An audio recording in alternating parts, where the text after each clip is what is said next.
Overall అంటే కానీ అన్నారంటే ఒకవేళ అవదేమో అని పోస్ట్ పోన్ చేస్తున్నారు అనేది.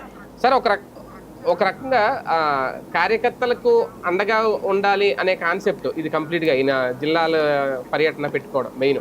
ఆ తర్వాత ఇవన్నీ వస్తాయి అనుకోండి, సూపర్సిక్స్ హామీలు ఇవన్నీ.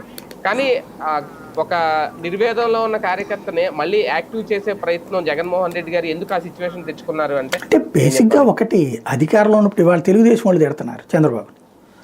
ఇప్పుడు ఇదొక వైఫై పవర్ అనేటటువంటిది. ప్రతి కార్యకర్తకి న్యాయం చేయడం సాధ్యం కాదు పవర్లో ఉన్నప్పుడు.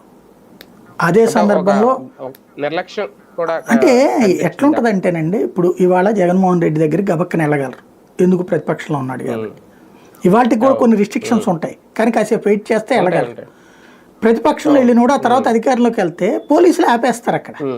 నీకేమనిపిద్ది, నేను జగన్ కోసం ఇంత చించుకున్నాను కదా, నన్ను పోలీసు ఆపితే ఎవడో ఎందుకు లేడు అంటారు. కానీ నువ్వెవడికి తెలుసు అక్కడ. దీనికి ఒక ఆల్టర్నేటివ్ మెకానిజం ఏర్పాటు చేయడంలో విఫలమయ్యాడు.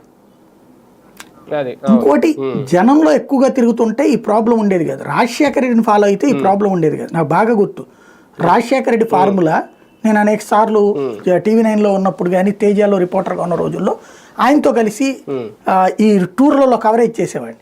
అంటే అప్పట్లో ఏంటంటే డిజిటల్ కెమెరా నా దగ్గరనే ఉండేది, మిగతా వాళ్ళందరి దగ్గర VHS క్యామ్స్ ఉండేవి.